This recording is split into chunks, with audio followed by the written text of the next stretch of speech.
Voilà plus de 20 ans qu'il a vu le jour. Situé dans le quartier de Fontvieille, le musée naval de Monaco est né de la passion d'un homme, le professeur Claude Palanca.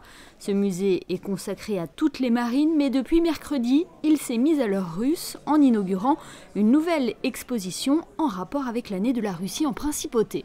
On part de Pierre le Grand, de la petite marque de Pierre le Grand qui a été le début de tout, et on arrive aux sous-marins actuels, les derniers modèles de sous-marins actuels qui sont en essai et qui vont être la future flotte russe des années 2020.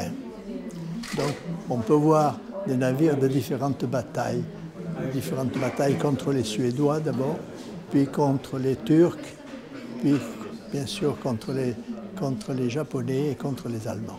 Voilà, donc vous verrez une série de bateaux de toutes sortes qui ont servi au cours de ces différentes batailles. La marine russe de Pierre le Grand a aujourd'hui dévoile des maquettes de différents navires tels que des galères, des cuirassés ou encore ce navire de ligne russe aux 120 canons. Une centaine de pièces impressionnantes de détails composent cette exposition qui a nécessité plusieurs semaines de préparation. Je peux vous dire que ça a été une opération assez difficile d'aller rechercher dans les réserves où il y a 1000 modèles, les modèles qui correspondaient à, malgré l'ordinateur, malgré toutes les informations, c'était quand même un travail assez délicat.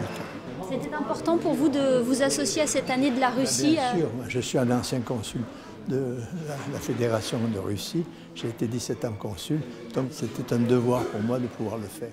Au fur et à mesure de la visite, on retrace donc l'histoire de la marine russe où Pierre le Grand, charpentier, avait compris l'importance d'avoir une marine forte. À découvrir au musée naval de Monaco tous les jours de 10h à 18h.